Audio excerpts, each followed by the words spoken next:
In today's episode. Oh, I can't use your players? Then go lose without mine. But ma'am, you asked us to write like this. You want me to do a worse job intentionally? Okay. So let's get started. Oh, I can't use your players? Then go lose without mine. This story happened around May 2019 when I was coaching sports part-time at my old high school while studying towards my degree, and I'm not too sure it's malicious compliance, but anyway. U16 equals under 16.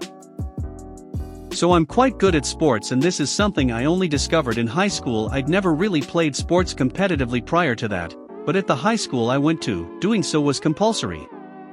I say I'm good at sports not to toot my own horn, but because there's no sport I've seriously played without at least becoming as good as the best players I'm exposed to. This was the case with both football, soccer, and field hockey. It was certainly the case with squash, in which I became the best player in the school by the time I finished 9th grade. By the time I'd finished 10th grade, I was in the first team of all the sports I played, and I was better than even the school's squash coaches. So in 11th grade, 2013, one of the coaches told me that I should come back to the school and coach squash if I'm not studying too far away. Fast forward a few years to 2019, and I'm coming towards the end of my engineering degree. I'm on the university squash team, and not only am I also now coaching my old school's boys and girls squash teams, but I'm also coaching their senior boys hockey team. Now, one of my co-coaches for boys hockey was a guy that had been 3 grades below me in high school. Let's call him Carl. Like me, Carl was pretty good at sports, and I'll admit that by the time he finished high school he was a better hockey player than I had been. In my subjective opinion, I'll say that this got to his head quite a bit. Anyway, we were now both coaching hockey at the school, and he had the U16 boys, but his attitude said that he thought he should have the senior team. Now, because I had the senior team, I had first pick of all the boys from U16 upwards at the beginning of the season. Needless to say, I picked the best boys and 4 of them happened to be U16s. This was certainly ideal because my biggest strength as a coach is developing individual skills, and in terms of developing individual skills, the younger the better, and after a few weeks, you could certainly tell the difference with these 4 boys. As such, Carl decided to start asking my boys to play in his matches because they were U16, but he did so without asking me. I didn't make this a big deal because it simply meant they were getting to play with their actual friends, and they got more game time. Unsurprisingly, my boys were always the key players in his matches, and were often the difference between a win, a draw, or a loss. This happened for 4 or 5 games without fail before schools went on break. We had the annual regional tournament coming up after the break, and I thought I could use one more player, so I asked my captain to speak to a specific U16 boy to play for me in the tournament and join my practices during the break, and for me that was that. I trusted my captain to get back to me once he'd heard back from the boy in question, and I'd go from there. So you can just imagine my shock when I get a text from Carl demanding why I went and asked his boys to play for me without asking him first. Obviously, I reply saying that I only asked one boy, and that I didn't think it was a problem since he'd used my boys multiple times without asking me. He then insists that he's asked me every time he's used my boys, and I tell him no, he hasn't. The ensuing argument was not pretty. He refused to admit that he was basically being a hypocrite, and I wouldn't let go of the fact that he was the first to use players without asking. Eventually I said that we should agree to disagree, and that we shouldn't make a big deal out of what is essentially a side hustle for both of us. Maliciously, I also added that to avoid any future altercations, we should just not use each other's players. Now caught in the consequences of his own hypocrisy, he tried to backpedal a little, but I wouldn't budge. See, I didn't need his players, I had just wanted an extra player for a weekend-long tournament that him and I had once played in his teammates. So it goes without saying that I didn't try to use any of his players again, and now he couldn't use mine either. Carl's team did not perform very well after that. But ma'am, you asked us to write like this. Hi everyone, this is my first post, hope you'll enjoy the ride. Non-native English speaker BTW.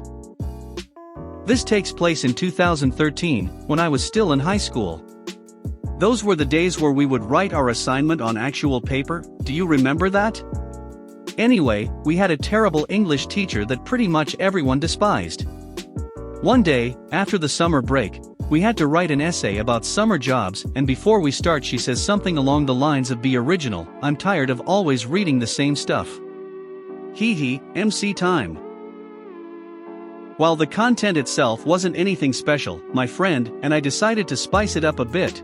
We started writing in a concentrical way, meaning that the first line was horizontal, then turn the paper 90 degrees, write the next line, rotate the paper 90 degrees, and so on and so forth. It was so beautiful, a pita to read and absolutely evil. We turned in at the last minute and quickly left. When we got our essays back, she had actually read and graded them. Mine was a checkmark plus, meaning actually good, but she reprimanded us for being smart-ass, and what the heck was that, blah blah blah, and next time just write horizontally. I think you might have figured out where this is going.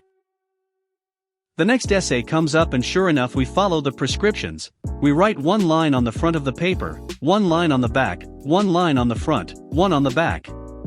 All perfectly horizontal. Turn it in at the bottom of the pile and run. Next week comes around and the teacher was starting to get seriously pissed. "Do you know how much time it took me to read this? Just who the hell do you think you are, yada yada." "But ma'am, we were just following the instructions. As you asked us to do," we replied with our sweetest and most innocent faces. She was mad.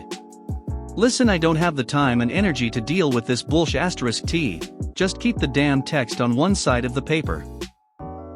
Heh. New instructions to follow. Sure enough, the next essay had all the text on one side, all horizontal. But one line was normal, the next one was upside down, the next one normal, etc., like a snake. A true work of art. On a side note, all those essays were very basic in terms of content since writing in those weird ways would take a lot more time compared to writing normally. Everyone was wondering what we would come up with this time, and how far we could push this. This, however, was the last straw. I can't remember how it exactly went down, but she was absolutely livid. She snapped at us and threatened to fail us. While she technically couldn't, since our exam grades were quite good and we were just following the guidelines, she stopped correcting our essays. She crossed the last one so violently she pierced through the paper. We concluded that it was a satisfactory result and stopped with our innovations. The class was entertained and we had our fun as well. You want me to do a worse job intentionally? Okay. I work in IT, and my first job was a Tier 1 tech support agent for a call center.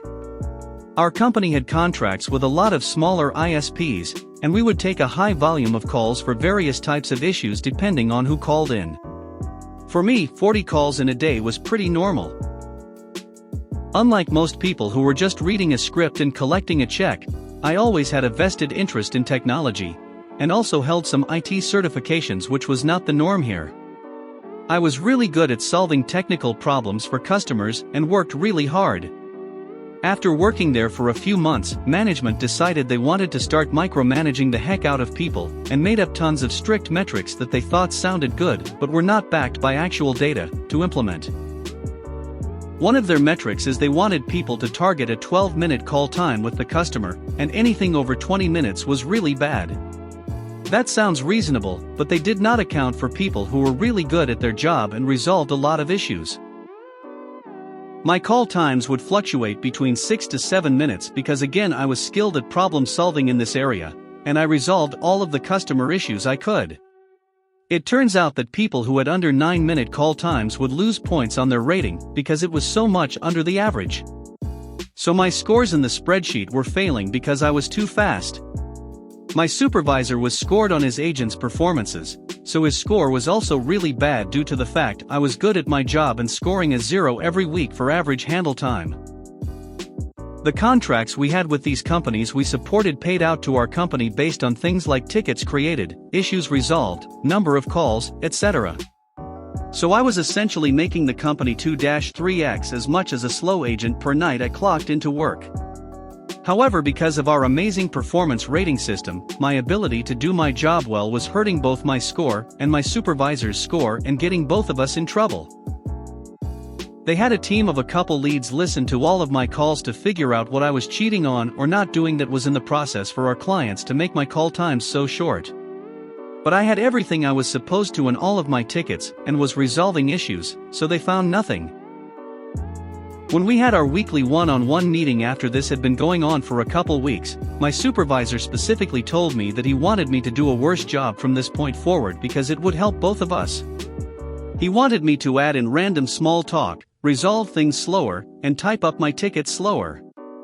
At first I was in disbelief and attempted to argue this, but then I was like, okay, if that's really what you want, I can do it. So that night I talked to random customers about Destiny 2 and other nonsense, and made the company less money, because that's exactly what they wanted. And what do you know, I never got in trouble for call times again. If you made it to the end of the video, thanks for watching. Don't forget to like, subscribe and share, and we will see you in the next video.